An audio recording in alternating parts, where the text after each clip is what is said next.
I wanted to do a video on what I see is the difference between folk magic and ceremonial magic.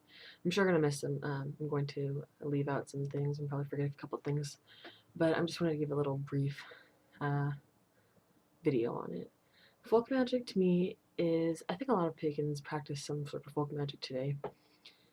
What I what I do is that I don't cast a circle or anything because the energy that comes from me is my circle. And when I create something, I don't need. I mean, I'll bless things, but I won't call upon any deity or anything to bless them because they already have their own energy, everything that I'm working with, and just bringing them together to create something harmonious that, or the energies kind of work together to create something new, I guess you should say, or to draw a certain property from each thing, and together they'll draw the same sort of property out from each of those things. um, Folk magic, I see with like working with spirits, especially like local spirits. If you're going out somewhere, you're gonna try and like maybe perhaps meditate and try and connect with things around you. And I know some people who practice folk magic will try and get into altered states of consciousness sort of thing and try and travel somewhere. But and that there's nothing wrong with that. I've tried to work with, tried to enter different altered states of consciousness. But when I think of altered states of consciousness, I think of ceremonial magic, where they'll force themselves. From what I've read and seen, don't get me wrong, I'm not a ceremonial magician. I don't practice ceremonial magic or anything, so you're free to post your opinions and comments on here. Is more of a Western tradition sort of thing that makes me think of like the Golden Dawn and the Hermetic something. I'm not really into it, so I don't study it very often, which I should study just to have a different opinion on something. I like to debate, so I should study it more.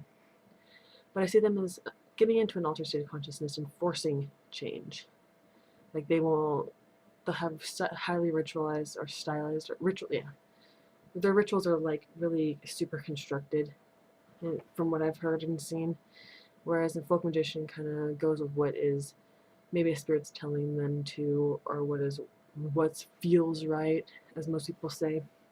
And I know in like hoodoo and stuff, there are certain ways you need to do things, and that's just the way you do them.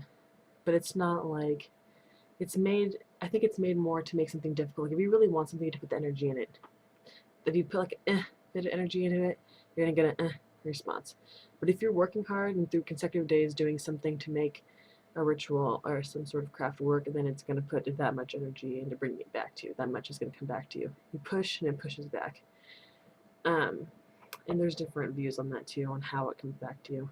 Um, but the ceremonial magic is, I just can't get into it.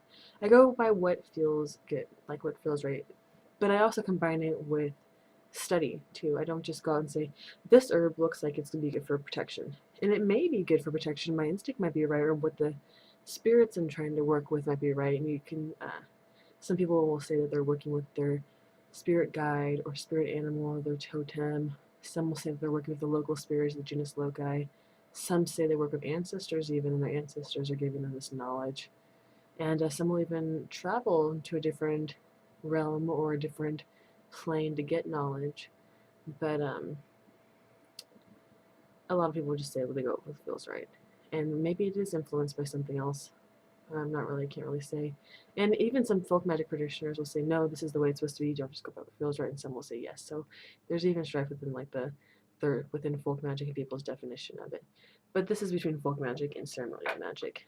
So already you can see that folk magic is based more on connecting with something and trying to use something, special properties or special energies to push a little on something or will something to happen, where ceremonial magic feels more like it's more aggressive, like it's you will, or not you will, but this will happen, this will occur, we are doing this and it's going to happen. And that sounds, I guess, attractive to somebody maybe who wants something to happen, or somebody who really likes ritual.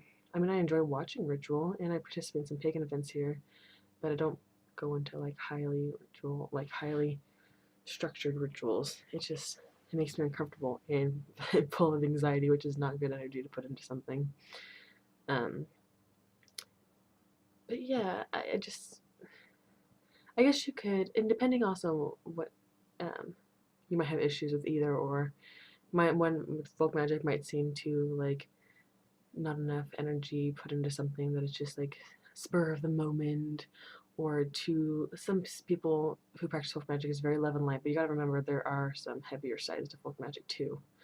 Um, you can, if you're doing hoodoo, somebody's messing with you, you can use hot foot powder to get them out of the way, or there's different black arts, incense and oils. There's tons of stuff for to get on the bad side of somebody. If somebody's messing with you, to get them out of your way, to banish them, to get them back. I know ceremonial magic has that too. So folk magic isn't just like love and light, happiness. It's not even. It's not.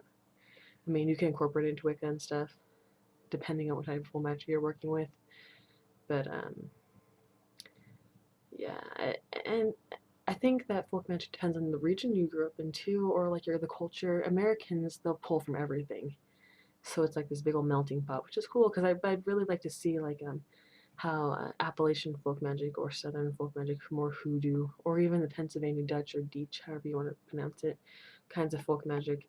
I can't really tell what the kind of folk magic is if there's like California or anything that I live in has its own sort of cultural folk magic, but perhaps someday it'll be more noticeable, and someone write a book on it and make lots of money.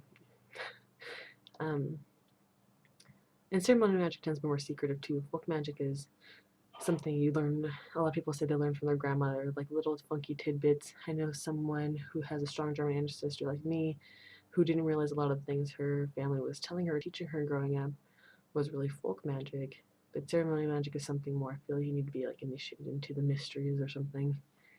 And I'm sure I can elaborate more on these ideas later, but that's all for now. Thank you for watching.